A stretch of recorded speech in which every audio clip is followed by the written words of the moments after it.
ಆಗಿತ್ತು. ಆ ಕಾಲಕ್ಕಾಗಿ ತಾತ್ಕಾಲಿಕವಾಗಿ ಎಲ್ಲ ಸ್ಟಾಪ್ ಆಗಿತ್ತು. CM ಸ್ಥಾನದ ಜಗಳ ಕೂಡ ಗುದ್ದಾಟ ಎಲ್ಲ. ಅದು ಇದೀಗ ಅಧಿವೇಶನ ಮುಗಿದ ತಕ್ಷಣವೇ ಶುರುವಾಗಿದೆ ಸರ್. ಮತ್ತೆ ಯತೀಂದ್ರ ಅವ್ರು ಮತ್ತೆ ಅನೌನ್ಸ್ಮೆಂಟ್ ಮಾಡಿದ್ದಾರೆ, ಸಿದ್ದರಾಮಯ್ಯ ಅವರು 5 ವರ್ಷ ಅವರೇ CM ಆಗ್ತಾರೆ. ಅವಾಗ ನಮ್ಗೆ ನಾನು ಕೊನೆಯ ದಿವಸ ಭಾಷಣ ಮಾಡಿ ವಾಪಸ್ ಬರೋ ಮುಂದೆ ಕೆಲವೊಂದು ಕಾಂಗ್ರೆಸ್ ಮಿತ್ರರು ಸಿಕ್ಕಿದ್ರು. ನಾಳೆಯಿಂದ ಮತ್ತೆ ಪ್ರಾರಂಭ ನಮ್ಮ ಯುದ್ಧ ಅಂತೇಳಿ ಆ ರೀತಿ ಯುದ್ಧ ಪ್ರಾರಂಭ ಆಗಿದೆ. ಏನು ಮಾಡ್ತಾರೆ ಏನಾಗ್ತದೆ ನೋಡ್ಬೇಕು ಅಷ್ಟೇ. ನಮಗೆ ಭಾಳ ಚಿಂತೆ ಇರೋದೇನೆಂದ್ರೆ ಇವ್ರ ಜಗಳದಿಂದ ಕರ್ನಾಟಕ ಅಭಿವೃದ್ಧಿ ಸಂಪೂರ್ಣ ಸ್ಥಗಿತ ಆಗಿದೆ. ಯಾವ ಇಲಾಖೆಯಲ್ಲೂ ಸಹ ಇವತ್ತು ನೇಮಕಾತಿ ಆಗ್ತಾಯಿಲ್ಲ. ಮೊದಲೇದ ಇವತ್ತು ನಿರುದ್ಯೋಗ ಯುವಕರಿಗೆ ನೇಮಕಾತಿ ಪ್ರಕ್ರಿಯೆನೇ ಪ್ರಾರಂಭ ಆಗ್ತಾಯಿಲ್ಲ. ಅದ್ರ ಜೊತೆಗೆ ಅಭಿವೃದ್ಧಿ ಆಗ್ತಾಯಿಲ್ಲ. ದಿನಾನು ಇವ್ರ ಜಗಳನೇ ಕೇಳೋದು, ಅವರೊಂದು ಸ್ಟೇಟ್ಮೆಂಟ್ ಕೊಡೋದು, ಇವರೊಂದು ಸ್ಟೇಟ್ಮೆಂಟ್ ಕೊಡೋದು. ಮೊನ್ನೆ ನಾವು ವಿಧಾನಸಭೆಯಲ್ಲಿ ಸಿದ್ದರಾಮಯ್ಯನವ್ರಿಗೆ ಹೇಳಿದ್ದೀನಿ, ನೀವು ಇನ್ನೆಷ್ಟು ದಿವಸ ಮುಖ್ಯಮಂತ್ರಿ ಇರ್ತೀರಿ ಗೊತ್ತಿಲ್ಲ, ಒಳ್ಳೆಯದು ಮಾಡುವಂಥ ಕೆಲಸ ಮಾಡಿರಿ. ಈ ಜಗಳಿನಿಂದ ನಮ್ಮ ಅಭಿವೃದ್ಧಿ ನಿಂತದ. ನೀರಾವರಿ, ಕೃಷ್ಣಾ ನೀರಾವರಿಗೆ ಸರಿಯಾದ ಹಣ ಸಿಕ್ಕಿಲ್ಲ. ಗುತ್ತಿಗೆದಾರರ ಬಾಕಿ ಸುಮಾರು 30,000 ಕೋಟಿ, 38,000 ಕೋಟಿ ಬಾಕಿ ಇದೆ. ಬರೀ ಆ ಹಿಂದೆ ಸರ್ಕಾರ ಇತ್ತು, ಈ ಸರ್ಕಾರ ಇತ್ತಂದ್ರೆ ಕೊನೆಗೆ ಆ ಜಗಳದಾಗ ಬಡವಾಗೋದು ಜನ. ಅದಕ್ಕೆ ನಿಮ್ಮ ಜಗಳ ಜಲ್ದಿ ಬೇಗ ಮುಗಿಸೋರಿ. ಏನು ನಿರ್ಣಯ ಮಾಡಿರಿ, ಮಾಡೋದಾಗಲಿಕ್ಕಂದ್ರೆ ಕರ್ನಾಟಕ ವಿಧಾನಸಭೆ ವಿಸರ್ಜನೆ ಮಾಡಿ ಹೊಸದಾಗಿ ಜನಾದೇಶ ಪಡೀರಿ. ನಿಮ್ಮ ಮುಖ್ಯಮಂತ್ರಿಗಳ ಒಂದು ಇದರದಿಂದ ರಾಜ್ಯದ ಅಭಿವೃದ್ಧಿ, ರಾಜ್ಯದ ಯಾವುದೇ ನೋಡ್ರಿ ಇವತ್ತು ಎಷ್ಟೋ ಹಗರಣಗಳಾಗ್ಲಕತ್ತವು, ದೊಡ್ಡ ದೊಡ್ಡ ಹಗರಣ ಆಗ್ಲಕತ್ತವು.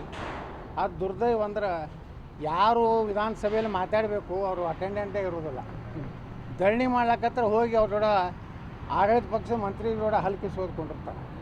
ಇವ್ರು ಹೆಂಗೆ ವಿರೋಧ ಪಕ್ಷ ಪಾಪ ಅಶೋಕ ಹೋರಾಟ ಮಾಡ್ಲಕತ್ತಾರೆ. ಅಶೋಕನ ಜೋಡಿ ಯಾರೂ ಇಲ್ಲಲ್ಲ. ಭಾಳ ನಮ್ಮ ಸುನೀಲ್ ಕುಮಾರ್ ಒಬ್ಬ ಬೆಂಬಲ ಕೊಡ್ತಾರೆ. ನಾನು ರಾಜ್ಯಾಧ್ಯಕ್ಷಂತರೂ ಇರೋದೇ ಇಲ್ಲ. ನೋಡಿದ್ರೆ ಮಾನ್ಯ ಹೋರಾಟ ಮಾಡ್ಲಕತ್ತಾರೆ ಇವರೆಲ್ಲ. ನಾನಂತರೂ ಹೋರಾಟ ಮಾಡಲಿಲ್ಲ. ನಾ ಮಾತಾಡಬೇಕಾಗಿತ್ತು ಈ ನರೇಗಾ ಇದ್ರ ಬಗ್ಗೆ ಜನರಿಗೆ ಗುರ್ತಾಗಬೇಕು. ಮೋದಿಯವರು ಏನು ಬದಲಾವಣೆ ಮಾಡಿದ್ರು, ಇದರಿಂದ ಏನು ಲಾಭ ಆಗ್ತದೆ ಅದನ್ನೂ ಹೇಳಬೇಕಲ್ಲ. ಬರೀ ನಾವು ಧರಣಿ ಕೂತೀವಿ, ಭ್ರಷ್ಟಾಚಾರದ ತಿಮ್ಮಾಪುರ ಮ್ಯಾಗೆ ಇಷ್ಟು ನೀವು ಹೋರಾಟ ಮಾಡ್ಲಕತ್ತೀರಿ. DK ಶಿವಕುಮಾರ್ ಬಂದಾಗ ಯಾಕೆ ಮೌನ ಇತ್ತು BJP? ಏನೂ ಅವ್ರ ಮ್ಯಾಗ ಒಂದು ಪ್ರತಿಭಟನೆ ಮಾಡಲಿಲ್ಲ. ಇದೇ ಲಕ್ಷ್ಮೀ ಹೆಬ್ಬಾಳ್ಕರ್ ಬಗ್ಗೆ ಆಯ್ತಲ್ಲ, 5,000 ಕೋಟಿ ರೂಪಾಯಿ ಅಂತರೂ ಲೆಕ್ಕಕ್ಕೇನೋ ಸಿಕ್ಕಿಲ್ಲ. ಇನ್ನು ಆ ಲೆಕ್ಕಕ್ಕೇ 5,000 ಕೋಟಿ ಕೊಟ್ಟಿಲ್ಲ ಅಂದ್ರೆ ಒಂದು ತಿಂಗಳ ಕಂತೆ ಹಾರಿಸ್ಬಿಟ್ಟಾರೆ ಮಹಿಳೆಯರು ಕೊಡೋ ಅಂಥದ್ದು. ಅದಕ್ಕೆ ಏನು ಮಾಡಿದ್ರು ಭಾಳ ಖಂಡಿಸಿದ್ರು, ಭಾಳ ಸಭಾತ್ಯಾಗ ಮಾಡೋದು. ಆದರೆ ತಿಮ್ಮಾಪುರದ ಬಂದಾಗ ಇದು ಏನಂದ್ರೆ ನಿಮ್ದು ಏನೇನು ರಾಜಕೀಯ ಐತಿ, ನಿಮ್ಮ ಒಳಗೆ ಒಪ್ಪಂದೇನದವು ಏನಂದ್ರೆ DK ಶಿವಕುಮಾರ್ ಬಂದ್ರೆ ನಾವು ಹೋರಾಟ ಮಾಡೋದಿಲ್ಲ, ಲಕ್ಷ್ಮೀ ಹೆಬ್ಬಾಳ್ಕರ್ದು ಬಂದ್ರೆ ಹೋರಾಟ ಮಾಡೋದಿಲ್ಲ, ತಿಮ್ಮಾಪುರದ ಬಂದ ಕೂಡ ನಾವು ಹೋರಾಟ ಮಾಡ್ತೀವಿ, ರಾಜ್ಯಾದ್ಯಂತ ಅಡ್ಡಾಡ್ತೀವಿ. ಅದ್ಯಾವುದೋ ಪಾದಯಾತ್ರೆ ಮಾಡಿದ್ರು ಮೈಸೂರಿಗೆ. ವಾಲ್ಮೀಕಿ ಹಗರಣ 184 ಕೋಟಿಯಲ್ಲಿ ಮುಖ್ಯಮಂತ್ರಿಗಳೇ ವಿಧಾನಸಭೆಯಲ್ಲಿ ನನ್ನ ಪ್ರಶ್ನೆಗೆ ಉತ್ತರ ಒಪ್ಕೊಂಡ್ರು. ಯತ್ನಾಳ್ರಿ 184 ಕೋಟಿ ಆಗಿಲ್ಲ, 84 ಕೋಟಿ. ಅದಕ್ಕೆ ನಾ ಹೇಳಿದೆ, ಇಷ್ಟು ತಿಂದರು ಅಷ್ಟೇ, ಅಷ್ಟು ತಿಂದರು ಅಷ್ಟೇ ಮುಖ್ಯಮಂತ್ರಿಗಳೇ. ನೀವು ಬಡವ್ರು ರೊಕ್ಕ ತಿಲ್ಲಕತ್ತೀರಿ, ದಲಿತರು ರೊಕ್ಕ ತಿಲ್ಲ. SC/PD HP ಬಗ್ಗೆ ಮಾತಾಡೋದಿಲ್ಲ. ಸುಮಾರು 30,000 ಕೋಟಿ ರೂಪಾಯಿ ಇವತ್ತು ಡೈವರ್ಟ್ ಮಾಡ್ಕೊಂಡಾರೆ. ನಾವು ಮನೆ ವಿಧಾನಸಭೆಯಲ್ಲಿ ಹೇಳಿದೆ, ಮತ್ತು ನೀವು SC/ST ಕಾಳಜಿ ಮಾಡ್ತೀನಿ ಅಂತೀರಿ, ಅವ್ರದ್ದು ರೊಕ್ಕ ತಿತ್ತೀರಿ. ಬರೀ ಮೈನಾರಿಟಿಗಳು ನೀವು ರೊಕ್ಕ ಕೊಡ್ಲಾಕತ್ತೀರಿ. ಇವತ್ತು ಸಾಲ ಮನ್ನಾ ಇದು ಬಡ್ಡಿ ಮನ್ನಾ ಮಾಡ್ಯಾರ ಅಂದ್ರೆ ಉಳ್ಕಿದ ಬಡವ್ರು ಅಲ್ಲ, ಎಲ್ಲ ಬಡವ್ರದ್ದು ಮನ್ನಾ ಮಾಡ್ರಿ. ಆ ಸಾಲ ತೊಗೊಂಡವ ಅವ ಬಡವ ಇದ್ದಂದ್ರೆ ಅವ ಯಾವುದೇ ಜಾತಿಗೆ ಸೇರಿದ್ರೂ ಸಹಿತ ಅವ ಬಡವನೇ. ಅವ್ರಿಗೆಲ್ಲರಿಗೂ ಸಮಾನವಾಗಿ ನೀವು ಜಾತಿ ಹತ್ತಿದ್ರೆ ಸಮಾನವಾಗಿ ನೋಡ್ಕೊರಿ. ಒಂದೇ ವರ್ಗಕ್ಕೆ ಮನ್ನಾ ಮಾಡೋದು, ಅದೇ SC/ST ರೊಕ್ಕ ತಿನ್ನೋದು, ಇನ್ನೊಂದು ಹಿಂದುಳಿದ ವರ್ಗದವ್ರದ್ದು ಸಾಲ ಮನ್ನಾ ಮಾಡೋದಿಲ್ಲ. ಈ ಎಲ್ಲ ದ್ವಂದ್ವ ನೀತಿ ಅನ್ನೋದ ಈ ಸರ್ಕಾರದ್ದು ಜನ ಬೇಸರಾಗೈತಿ. ಅದಕ್ಕೆ ನಾ ಇಷ್ಟೇ ಹೇಳ್ತೀನಿ, ನಿಮ್ಗೆ ವಿಫಲರಾಗಿರಿ. ಸಿದ್ದರಾಮಯ್ಯನವ್ರು ಈ ಟರ್ಮ್ ವಿಫಲರಾಗ್ಯಾರ. ಮೊದಲಿನ ಸಿದ್ದರಾಮಯ್ಯ ಇಲ್ಲ ನಾ ಹೇಳೋದಿಲ್ಲ, ಕಾಂಗ್ರೆಸ್ನವ್ರು ಹೇಳಕತ್ತಾರೆ. ಆ ಸಿದ್ದರಾಮಯ್ಯನವರ ಒಂದು ಏನು ಇದು ಇತ್ತು ಈಗ ಉಳಿದಲ್ಲ. ಯಾಕಂದ್ರೆ ದಿನ DK ಶಿವಕುಮಾರ್ ಕಿರಿಕಿರಿ, ದಿನ ಮೆಂಟಲಿ ಟಾರ್ಚರ್. ಇವತ್ತು ನೋಡಿರಿ ಗುತ್ತಿಗೆದಾರ ಪಾಪ ಅವ್ರು 5 ರೂಪಾಯಿ 10 ರೂಪಾಯಿ ಬಡ್ಡಿ ಅಂತಂದು ಅದೇ ಹೇಳಿದೆ. ನೀವು ಏನಾರು ಮಾಡಿರಿ, ಆ ಗುತ್ತಿಗೆದಾರ ರೊಕ್ಕ ಕೊಡ್ರಿ, ಅವ್ರು ಕೊಟ್ಟರೆ ಡೆವಲಪ್ಮೆಂಟ್ ಆಗ್ತದೆ ಕರ್ನಾಟಕ. ಈ ಗುತ್ತಿಗೆದಾರ ರೊಕ್ಕನೇ ಕೊಡಲಿಲ್ಲ ಅಂದ್ರೆ ಅವ್ರು ಹೆಂಗೆ ರೋಡ್ ಮಾಡ್ತಾರೆ, ಹೆಂಗೆ ಕೆನಾಲ್ ಮಾಡ್ತಾರೆ. ಅದಕ್ಕೆ ಇಷ್ಟೇ ಇವ್ರ ಮುಂದೆ ಇರೋದು.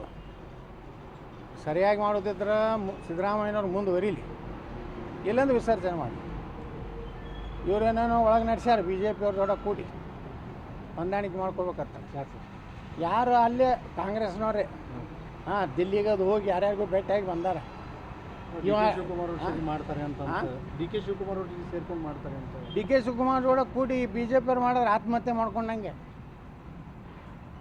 ಸೀದಾ ಹೋಗಿ ರಾತ್ರಿ ನೋಡಿದ ಬಾಯಿ ಒಳಗೆ ಹಗಲು ಬೀಳೋದಂತಾರೆ ಅದು ಬಿ ಜೆ ಪಿ.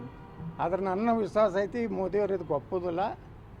ಏನೇ ಸಮಸ್ಯೆ ಬಗೆಹರಿಸಬೇಕು ಸಿದ್ದರಾಮಯ್ಯನವರು ಅವ್ರ ಶಕ್ತಿ ಏನು ಅನ್ನೋದು ತೋರಿಸೋ ಕಾಲ ಬಂದದ. ಅವ್ರ ಅಗ್ನಿ ಪರೀಕ್ಷೆ ಅದ. ಅವ್ರು ಇದ್ರಾಗ ಸೋತ್ರಂದ್ರೆ ರಾಜಕೀಯ ಮುಗೀತೈತಿ. ಅದಕ್ಕೆ ನೀವೇ ಮುಂದುವರಿಕ ವಿಸರ್ಜನೆ ಮಾಡಿರಿ, ಅದೇ ನಮ್ಮ ಆಪ್ಷನ್. ಅದ್ರ ಸಲುವಾಗಿ ಅಲ್ಪಸಂಖ್ಯಾತರಿಗೆ ಓಲೈಕೆ ಮಾಡೋಕ್ಕೆ ಅಲ್ಪಸಂಖ್ಯಾತ ನಿಗಮದ 25 ರಿಂದ 30 ಕೋಟಿ ರೂಪಾಯಿ ಬಡ್ಡಿ ಮನ್ನಾ ಮಾಡ್ತೀನಿ. ಅದೇನೋ ಹೇಳಕತ್ತೀನಲ್ರಿ, ಎಲ್ಲರದು ಮಾಡಿರಿ. SC ST ಕಾರ್ಪೊರೇಷನ್ ಮಾಡಿರಿ, ಹಿಂದುಳಿದ ವರ್ಗ ಇವು ಏನದಾವಲ್ಲ ಅವ್ರೂ ಮಾಡಿರಿ. ಬಡವ್ರು ಅಂದ್ರೆ ಬಡವರೇ, ಅದ್ರಾಗ ಏನು ಜಾತಿ ಐತಿ? ಅವ್ರ ಜಾತಿ ಅವ್ರಿಗಿಲ್ಲ, ಸಿದ್ದರಾಮ ಜನಾಂಗದ ಅವ್ರಿಗೂ ಮನ್ನಾ ಮಾಡಿರಿ. SC ST ಅವ್ರು ಏನು ಪಾಪ ಮಾಡ್ಯಾರ? ಅವ್ರು ನಿಮ್ಮ ನಂಬ್ಯಾರಲ್ಲ, ಅವ್ರನ್ನೂ ಮಾಡಿರಿ. ನೀವು ಒಂದು ವರ್ಗನ ಹಿಡ್ಕೊಂಡು ಹೋಗ್ಬೇಡ್ರಿ. ನೀವು ಜಾತ್ಯತೀತನದ ಎಲ್ಲ ವರ್ಗನ ಹಿಡ್ಕೊಂಡು ಹೋಗಿ. ಅಂದರೆ ನೀವು ದಲಿತರು ರೊಕ್ಕನೂ ತಿಂದ್ರಿ, ಅದನ್ನು ಹೋಯ್ದು ಗ್ಯಾರಂಟಿ ಒಳಗೆ ಹಾಕಿದ್ರಿ, ಅವ್ರಿಗೆ ಸಿಗೋ ಸೌಲಭ್ಯನೂ ಸಿಗಲಿಲ್ಲ. ಅವು ಮತ್ತು ಭ್ರಷ್ಟಾಚಾರ ಮಾಡ್ಲಕತ್ತೀರಿ. ಅಂದಾಗ ನೀವು ಹೆಂಗೆ ಎಲ್ಲ ಜನಾಂಗದ ನಾಯಕರಾಗ್ತೀರಿ? ಸರ್, ಈಗ ದ್ವೇಷ ಭಾಷಣನ ಮಾಡಿದ್ದು ಕರೆಕ್ಟ್ ಇದೆ ಅಂತ. ಇನ್ನು ನಿಮ್ಮ ಮೊನ್ನೆ ಜಿಲ್ಲಾ ಉಸ್ತುವಾರಿ ಸಚಿವ ಎಂ ಬಿ ಪಾಟೀಲ್ ಮಾತಾಡುವಾಗ ಹೇಳಿದ್ರು, ಏನು ದ್ವೇಷ ಭಾಷಣ ಹೇಳಿದ್ರು ನಮ್ಮವರೇ ಇದ್ದಾರೆ, ನಮ್ಮಲ್ಲೇ ಇದ್ದಾರೆ, ನೋಡಬೇಕು ಯಾವ ರೀತಿ ಮಾತಾಡ್ತಾರೆ, ಬಾಯಿ ಬಂದಂಗೆಲ್ಲ ಮಾತಾಡ್ತಾರೆ ಅಂತೇಳಿ ಪರೋಕ್ಷವಾಗಿ ನಿಮ್ಮ ಬಗ್ಗೆ ಮಾತಾಡಿದ್ರು. ನಾ ಅಪರೋಕ್ಷ ಮಾತಾಡೋದಕ್ಕೆ ಉತ್ತರ ಕೊಡ್ಕೊತ ಹೋಗೋದಿಲ್ಲ. ಅವರು ಒಬ್ಬ ಕಾಂಗ್ರೆಸ್ಸಿನ ಶಾಸಕರದಾರ ಮತ್ತು ಮಂತ್ರಿ ಅದಾರ.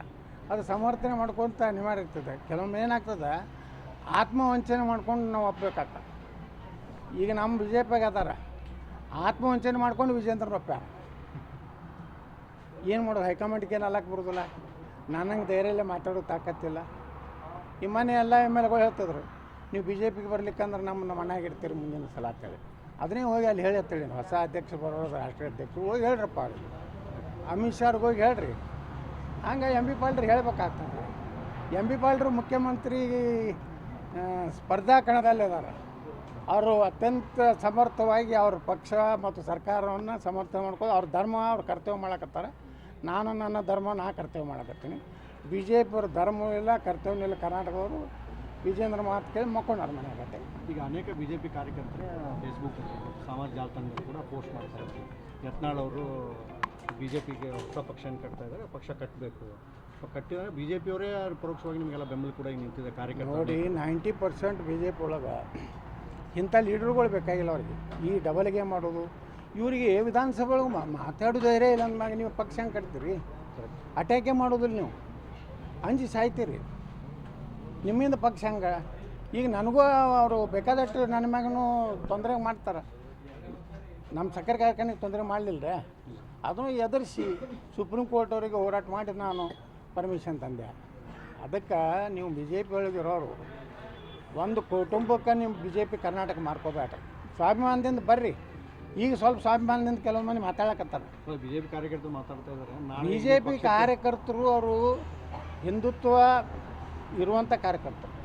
ಅವ್ರಿಗೆ ಬೇಕಾಗಿದ್ದು ಸಮಾನತೆ. ನಾವೇನು ಅನ್ಯ ಧರ್ಮೀಯರಿಗೆ ಅನ್ಯಾಯ ಮಾಡಬೇಕು ಅನ್ನೋದಲ್ಲ. ನಮ್ಮ ಹೆಣ್ಮಕ್ಳಿಗೆ ತೊಂದರೆ ಮಾಡಿದಾಗ ನೀವೇನು ಮಕ್ಕೋತೀರಲ್ಲ, ಅದಕ್ಕೆ ಸರ್ಕಾರ ಹೋಯ್ತು. ನಮ್ಮ ಹಿಂದೂ ಕಾರ್ಯಕರ್ತರು ಸತ್ರು, ನೀವೇನು ಅವರಿಗೆ ಸರಿಯಾಗಿ ಸ್ಪಂದನೆ ಮಾಡಲಿಲ್ಲ, ಅವ್ರಿಗೆ ಇದು ಮಾಡಲಿಲ್ಲ. ಹೀಗಾಗಿ BJP ಕಾರ್ಯಕರ್ತ ನಾರಾಜಾದ್ರೆ ಭಾಳಷ್ಟು ನಾನು ನೋಡ್ತಿರ್ತೀನಿ, ಕಮೆಂಟ್ಗಳು ಬರ್ತಾವೆ, ನೀವು JCB ಪಾರ್ಟಿ ತೆಗೀರಿ, ನಾವೆಲ್ಲ ನಿಮ್ಮ ಪಾರ್ಟಿಗೆ ಬಂದುಬಿಡ್ತೇವೆ. ಆದ್ರೆ ಮನೆ ವಿಧಾನಸಭೆ ಹಿಂದಿನ ವಿಧಾನಸಭೆದಾಗ ಹೇಳಿದೆ, ಸಿದ್ದರಾಮಯ್ಯನವ್ರು ಹೇಳಿದ್ರು, ಯತ್ನಾಡ್ರಿ ನೀವು ಒಂದು ಹೊಸ ಪಕ್ಷ ಕಟ್ಟಿರುತ್ತೆ. ನಾ ಅವಾಗ ಏನು ಹೇಳಿದೆ, ನಾ ಪಕ್ಷ ಕೊಟ್ಟೋದನ್ನು BJPಗೆ ತೊಂದರೆ ಆಗಬಾರ್ದು ಅಂತ ಹೇಳಿದೆ. ನಾವಿಬ್ಬರು ಜಗಳ ಮತ್ತೆ MB ಪಾಲ್ರಿ ಸರ್ಕಾರ ಬರಬಾರ್ದು ಅಂತ ಹೇಳಿ. ಅದಕ್ಕೆ ಸರಿ ಸರ್, ಥ್ಯಾಂಕ್ ಯು.